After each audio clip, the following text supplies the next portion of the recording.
Hello, my name is Rickey Gard Diamond. I want to welcome you to this presentation on intersectional feminist economics, creating an economy of our own. Thank you for finding time in your life for this. And thank you to our partners at N.O.W, the National Organization for Women, for inviting our new organization here to meet you. This is my second N.O.W workshop on the topic of economics, and I'm duty-bound to tell you I'm not an economist. It's okay if you're not one either. This is only an hour, and I'm pretty sure we're going to survive it. The question is, will our economy, will our nation?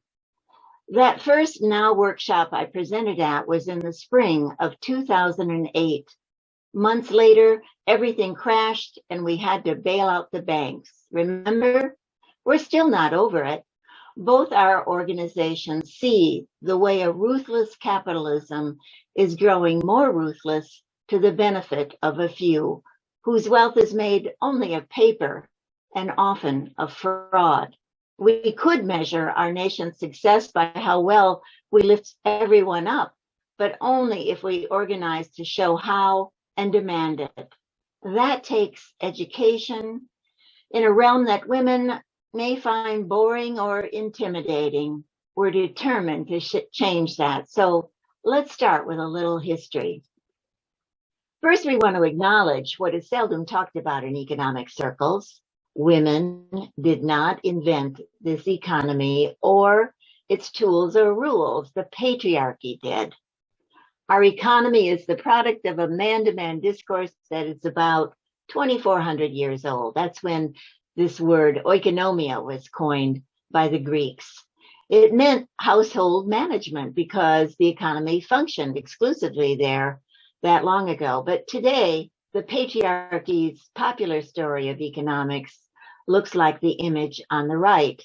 There are no women anywhere in money's evolution, at least as some men tell it. Here is a bigger gendered story. Consider these three stages in Homo sapiens' economy. Paleolithic Venus of Willendorf was carved with stone tools from a woolly mammoth tusk 30,000 years ago during the Ice Age. So apparently we were important. Neolithic Ceres holding a sheaf of wheat here was goddess to the Romans. As the climate warmed up 12,000 years ago, women began planting seeds. And here is modern liberty. Not even 250 years ago, the colony's richest men declared independence from King George while holding slaves, killing natives, and marrying women under whose rights and property became his under common law.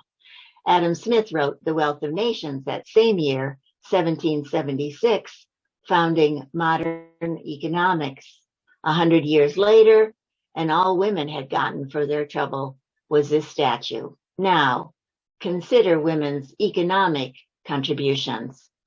Women first twisted fibers into thread and cordage, wove carrier bags for babies and gathering food, invented looms with stone weights for weaving cloth. Imagine the Ice Age without that technology. This is an outdoor oven. Women's agriculture led to her firing clay pottery to store surplus food and bake bread about 8,000 years ago. The patriarchy's wars date back only 5,000 years, and I find that something of a comfort. Oikonomia, even younger. Very recent is men's industrial revolution, fueled by burning coal and oil. This labor-saving circular saw was invented by Tabitha Babbitt, who attached it to her spinning wheel. By then, men had mechanized women's textiles and were cooking food in tin cans, getting rich by transforming female producers into what they called consumers. The key takeaway here, women were the first property. Our reproductive powers and labor controlled by force, law, religion, and custom as wives, concubines, and slaves, the past 5,000 years were the foundation of every so-called civilization and its wealth. rape and control of women's bodies is still weaponized and used to devalue us. Wives, concubines, and slaves competing for male-controlled survival cast a long shadow. Let's think about recent history.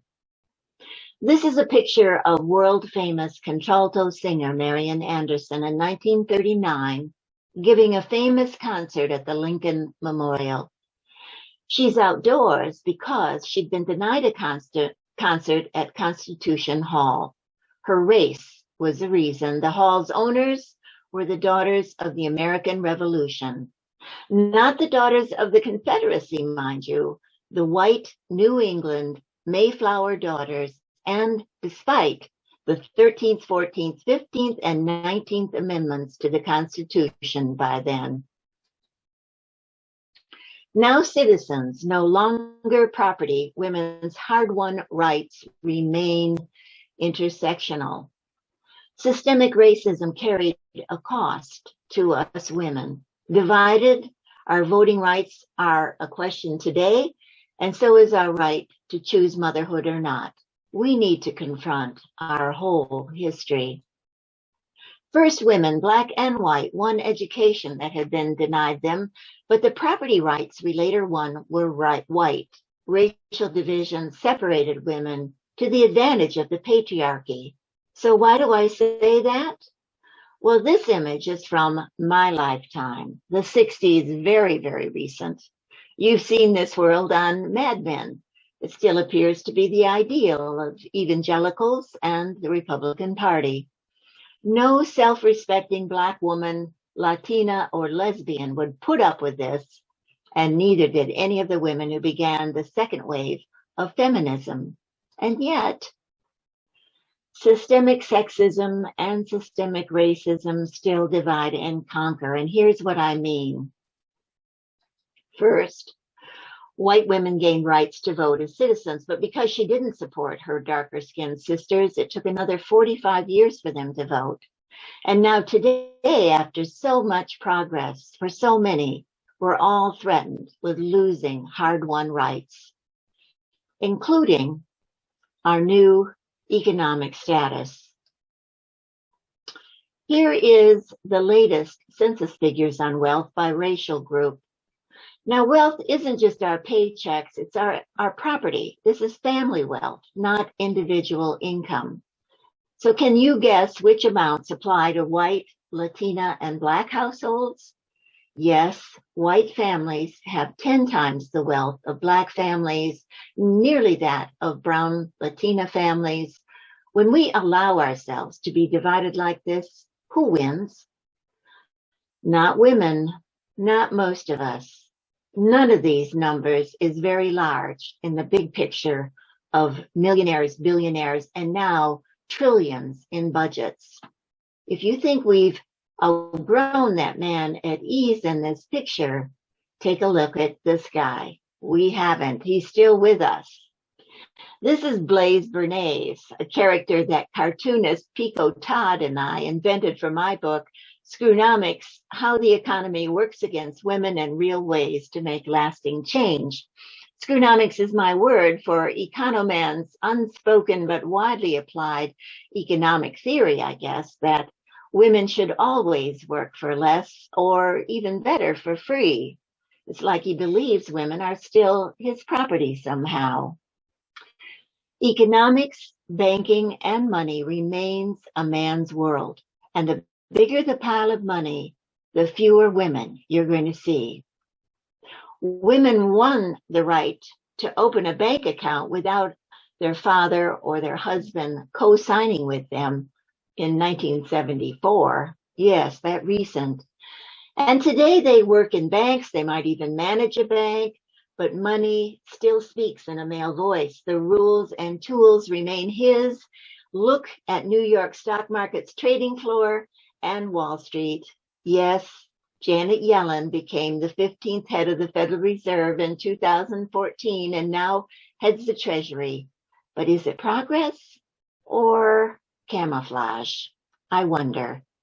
Our present world of money is still owned by men of a particular race, a particular class, a particular Ivy League education that assumes his right to profit no matter who pays. His bro world and his backroom enterprises are sometimes criminal, but he rarely pays a price. If he crashes the economy, he and Janet are going to survive nicely. You and I won't be so lucky. Now, your father or son or brother might work in this money world, and he's not the economan I'm talking about in Screwnomics, because economan is a mythical ideal that you and the men you love need to be wary of, because he's not good for any of us. Like new corporations today, he's a charming, narcissistic sociopath. Now, back in 1929, the British writer Virginia Woolf advised a younger woman writer what she needed to think her own thoughts and find her own voice. She needed an income and a room of her own. It became a famous feminist essay. So tired of decades of talk about pay equity, I founded an educational nonprofit alliance of women economic activists with a similar idea. We believe women also need an economy of our own. The patriarchy's economy competes in constant war. Its winners require a great many losers. It's wrong-headed thinking. As I said, I'm not an economist. Trained in language and literature, I studied economan's words. I wrote Screwnomics and won some awards and medals from the National Newspapers Association and the Indie Book Publishers for women's issues and investigative reporting. They cited my unusual sources, but they weren't unusual. They were women who rejected injustice and business as usual. Like our foremothers, they were innovators. You can go to our webpage to learn more about the women activists on our advisory board. They're all terrific. Most are associated with innovative organizations founded by women, like Jane Addams in the case of Women's International League for Peace and Freedom, or WILF, and often to create women-centered solutions. Our purpose at AEOO is to lift up economic solutions that women are already doing. How could we make them more widely recognized and create a kind of economic think tank, a platform, and a megaphone? Supposedly, women would rather talk about death than money, but we women believe women are discouraged from thinking and talking about economics. We're building a widening community of women who support one another in women's ways of learning about economic issues. We intend to raise a chorus of voices together instead of each woman being another Cassandra at Troy warning of disaster. We have to be listened to this time. An economy of our own planned to go public with an event last summer, and then COVID happened. Our plans went out the window, the way they probably did for you too, right? So what could we do? Well, we created a Zoom of our own. We put smart women together to talk about economics and connections they saw despite their different interests and their intersectional experiences. Diversity was essential. Now, I know you can't read these slides, but we talked about cooperative ownership of businesses and publicly owned banks. We talked about the GDP and its making caring invisible, and the need for vital new measures like the social wealth index. We envisioned a future with living wages, childcare and education, local farming and food security. We talked about rethinking money's purpose, who controls our currency, and collaborative investments, whether private or public, instead of current gambling and gaming. We tackled the climate crisis and the need for circular economic models that mimic natural cycles. You can find these talks and their definitions and resources on our webpage, which has links to an Economy of Our Own's YouTube channel and our blog at Medium. Planning to share with you, we wondered if we'd find patterns in these first conversations. Are there distinctive women's ways of knowing money and our economy? Our underlying mega question at an economy of our own is this one: how do we transform an economy waged as war into an economy waged as life? So we pieced together a quilt from these talks. You'll meet some advisory board members, including Carmen Rios and Jhumpa Bhattacharya, Jamila Medley, and Rianne Eisler. But you'll also meet Farah Tanis from Black Women's Blueprint, Ebony Perkins from Self-Help Credit Union, Cara Jabola Carolas from the Commission on Women in Hawaii, Sabine O'Hara from the University of District of Columbia, and Victoria Soto de Francesca from the LBJ Center at the University of Texas, and many more.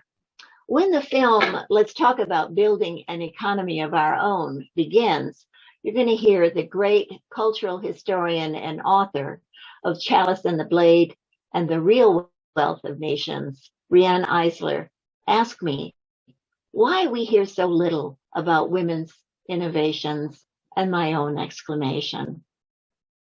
So we're going to show you the film here. Ellen is going to share the screen. Thank you, Ellen. The problem, Ricky, is if you look at the academic conversation, if you look at the mainstream economic and political conversation, where is that history? In the media, why aren't we hearing about these things? Up to us now, isn't it? And that's Money talks in a male voice. We trust each woman's identity is shaped and strengthened by discovery of her own economic truth. Being in community is completely different than being on your own as an individual. I grew up middle class in a majority Black, poor, and working class neighborhood in Brooklyn, New York. And my church home was one that embraced liberation theology and exercised it through cooperative economic activities related, as I remember them, to real estate. My grandmother sent a very clear message that in order to take care of myself, I had to be able to provide for myself and to provide for my families. I was only in elementary school when these things were happening, but I remember keenly seeing significant life transitions happen for my friends that were moving from public housing projects to single family homes through this understanding that pooling resources can lift us all up. It goes all the way back to my great-grandmother, a woman who passed before my existence, but I've heard the stories and know of her and her caregiving work and how that transformed into my grandmother and it transferred into my mother. So, you know, I was always told, you're not going to do this work. You're going to go to school, you're going to do something else. And they were just so adamant about it because it was totally unappreciated and underpaid work. The more I looked at how unresilient our healthcare system is, the more I realized that that economics was behind that. And it was like, what are we spending our money on? What are we putting our trust in financially? There's a lot of interesting shifts that are taking place in reshaping how we think about food, our relationship to food, and the support for farmers, especially related to small regional farmers. And a lot of them are impacted by a lack of childcare as well. So there's a lot of ties back between women in the workplace, especially related to our food system. What really drew me to this work was I was pregnant when Trump was elected. I was a parent of that premature infant at the first Women's March. And that just made a huge impact on me, seeing the anger all around me compared with the isolation that I was feeling at home. It really made me think, like, how am I living my values? We look at solidarity economy and we go back to sort of the traditions that many of us, know that we come from, right? The traditions that many of us have either come to this country with or that have been sort of like, that our ancestors and our families have been steeped in, but that we forget because we have to fit into a particular style of economic justice. I found that cooperative economics and its expression through the co-op business model gave me access to an opportunity to support folks in expressing their own self and community determination efforts. I'm calling in from the Headwaters Garden and Learning Center, actually, which is an eco-village I founded back in 2009. We are based on permaculture, regenerative principles. Like my family's from the Philippines, like I mentioned, and we had 500 years of colonization. So women haven't been free, not to romanticize, the social relations of 500 years ago either, but women haven't been free for a very long time. It's different in Hawaii, just 200, less than 200 years ago. I mean, women and their families still have memories of what it was like to be much freer than it is today and have a society that, the myth of bartering, it wasn't transactional. It was a gift economy. And it was about community care. We've built it as a community land trust so that it's permanently affordable housing for people who are everyday Vermonters. It's not a gated community for the 1%, which is a lot of what happens to intentional communities in Vermont. People are fed up. And when people think about the economy that they want, I bet it's more fair. I bet it's more just. I bet it's probably more democratic. These aren't new ideas, and they're not disconnected from the ways in which people are already practicing economy in their own lives. What would our healthcare system look like? And I also say, what would our agricultural system look like? If science hadn't been concentrated in this way, if it had also been developed over time by Indigenous people, by women, by Black and Brown people, by working class people. And I say we don't know, but one thing we do know is not like this. If you think of our political, economic, of our worldview, it really marginalizes our conventional categories, right, left, religious, secular, Eastern, Western, Northern, Southern. Our studies of economics, our studies of society, they either marginalize or ignore the majority of humanity, women and children. That is crazy, and we need to stand reality right side up. Moms, especially now, need to be considered essential workers, right? Earth's ecosystems, they're overloaded. We've overloaded them. And so now we're reaping the results of not understanding that economics is not only about sources, about resources feeding the economy, but it's also about things, absorbing the leftovers. Where do they get processed? How do you even start to think about self-sufficiency when you're dealing with intergenerational trauma and when there are no resources to heal from that, so that we can flourish and so that we can be at the table, so that we can have a voice and actually achieve, all of these amazing things that we're expected to achieve, that, we're said that we are owed in this country of liberty and freedom, etc. Capacities are exhausted and people and overloaded, right? And it's women who have historically, they've contributed that work.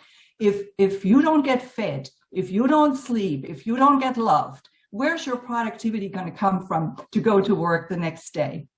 It's not going to happen. We went around the room, what does poverty mean to you? And our answers range from having to engage in survival sex. That's what poverty means to me. Suffering with a broken arm without accessing the hospital because I was undocumented. That's what poverty means to me. To not being able to get basic items like tampons and pads because they're so expensive. And so I have to use toilet paper and wads of paper towel. That's what poverty means to me. A lot of the reason why women feel intimidated with investment and finance in general is because of the lingo. And because of, I often say that there is a language barrier. There's an assumption that everybody in the room knows so much more than you do. You're the dumbest one. You don't want to bring it up because, like you said, you may come across as if you're stupid and you're less informed. And that's the last thing you want to do. You feel like you're carrying the weight of all women on your shoulders. The secret that I learned, and it took me a long time to get to this because I felt the same way for so long, And then I realized they don't know what they're talking about either.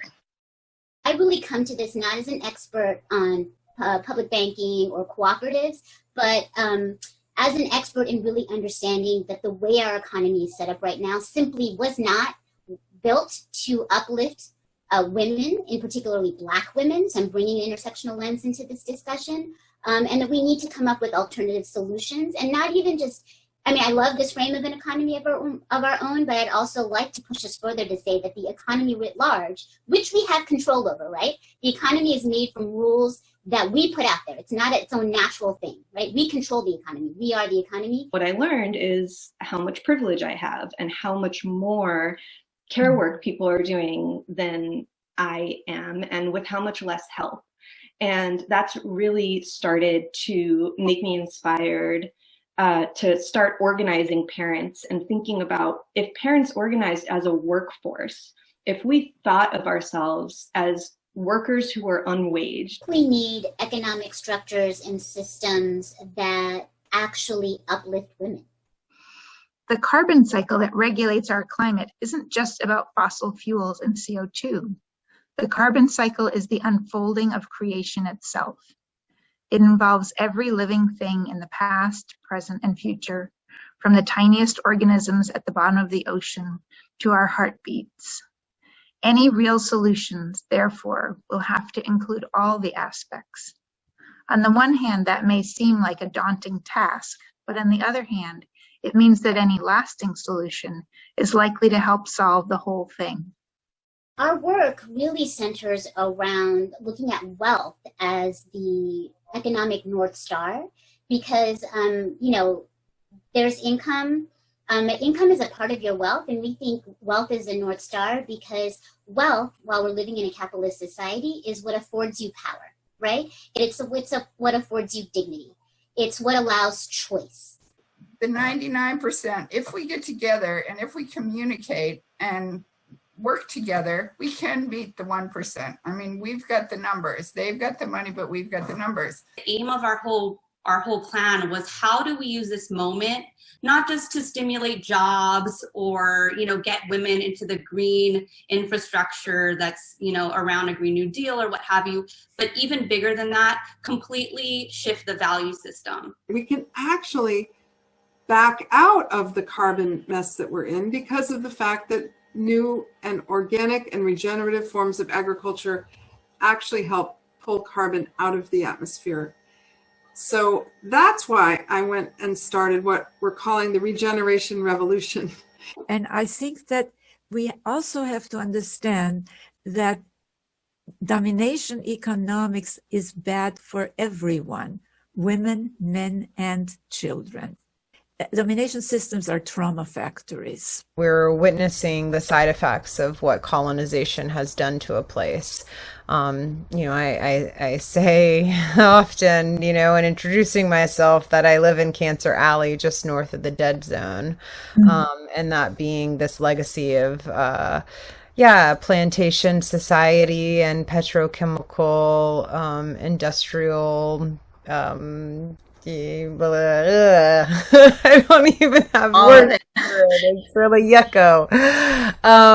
But I'm really super excited and honored in spite of all the darkness. Women are organizing around an analysis of feminism that's decolonial and that is rooted in a completely different value system. It's really a legacy of liberation, right? And a legacy of looking at the world differently and living differently and ensuring safety, dignity, economic security, et cetera, all the things we know we want. Deep in our gut, we know we want it. Looking at the world through the female lens, if you will, is one of the key ways, I think, to address some of the real serious problems we've got. If we're going to think about the future, it doesn't need to be just about addressing the problems. It needs to be, what is that focus? What are the values that we want to see moving forward, and really getting to those, not just fixating on where the problems and where it's broken. We know that the traditional financial systems, so traditional banks in particular, right, are continuously finding ways to extract wealth from people of color and women in America. So it's really intriguing to me to have alternative systems, again, and design them and implement them in a way that actually centers Black women, because that is the polar opposite of what we have right now. My definition of leadership is someone who's working to make things go well around them, whether their efforts are recognized or not. So the second part of that question is where and how are women leading in the project, whether their work is recognized or not. And for those of us who don't have a chair, we're going to have to create our own tables, or we're going to have to create a circle and sit on the ground and say, this is the table. We've named that this is the table. Let's all sit around that table. If you think about what a regenerative economy would be, it's fundamentally female. Talking about making an immediate change of divesting from this huge system is really scary for people. There's a comfort in it. There's a knowledge about how it operates, sort of. Kind of a knowledge of what they're doing. A key puzzle piece fell into place when I learned that the money we use every day is created and extinguished by bank lending. Commercial banks, I was amazed to find out, not only collect interest on every dollar that passes through my hands, they are the deciders about who can borrow how much new bank credit based on one intention, which is to build their own power. Or I had always been interested in the fact that banks, not governments, actually create our money. We need permanent, stable value, just money, controlled by a truly representative government. It's one of the key ways we could make the economy more like nature, is to have an ecology of currencies instead of the monoculture monetary system we have, because it really is the root of the problem. Mm-hmm. And it's a very male institution, it's very yang. And it's driving a lot of the decisions that are driving us to this eventuality. Folks who are interested in solidarity economy need to begin talking more about it, need to begin to frame it as an alternative, need to begin to frame it as what can be the new sort of normal, because it was happening. It's been normal to many of us. Mm-hmm. Can we frame it as what can be the new normal? Each time people organize, we're in this moment now where there's socioeconomic and political unrest. And so people are turning to collective and cooperative economic practices to meet their needs because no one is coming to save us. But you can bet that there will be resistance to that from the establishment. And so in order for us to really move, we have to strengthen our associations of people who are doing this work together. I hate to say it, but politics and policy is slow and it takes some patience, but we just got to keep, ramming at that door to get what we need for the sustaining, a sustaining environment for our most vulnerable women. We need to work together to create pathways to get back home, and also knowing that our home places are up against, these rising waters and these cycles of storms. And so how can we think of our garden network as one body? We're so used to being on the defensive and constantly being reactive to all the crap that's being put down. We don't get a chance to vision and be proactive and talk about what is the society we want to create, and then what are the institutions that'll get us there. And when you have that conversation with people, they are talking about community, they are talking about shared prosperity, they are talking about abundance, right? They are talking about understanding how we are all interconnected to one another, that our fates are intertwined.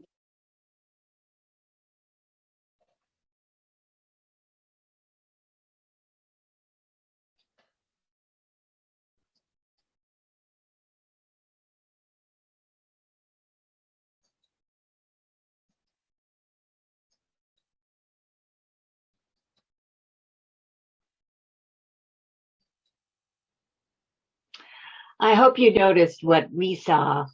We believe that women united across intersections are the largest group likeliest to claim a living economy as our own. So feminist economics are not just for women. We'll be continuing Zoom of our own conversations, and we'd love to hear from you about women you've noticed and admire, solutions you care about, and economic topics you'd like to understand better. Because while Feminist economics are good for all of us. Our mission is focused on empowering you, which is why we're working with our partners and experienced activists to develop what we're calling learning circles, more in-depth women's study groups on subjects we only introduced in our Zooms. We're beginning with a solution that we believe has potential for dramatically changing our economic world, one that Wall Street doesn't like, and one that we won't win without more women's support. If you think escrow is a salad green, then it's time to register for our public banking learning circle. Chances are you may not know how public banking can save the planet, close the equity gap, address systemic racism, finance education, and level the playing field for women and families. It's no coincidence that the one state with a public bank in the United States, North Dakota, not only weathered 2008's financial crash, but had a surplus in their state budget in 2009 because of their 100-year-old state-owned bank. So you can learn more about what makes public banks different, why it matters to your community, and how you can become a skilled and confident advocate.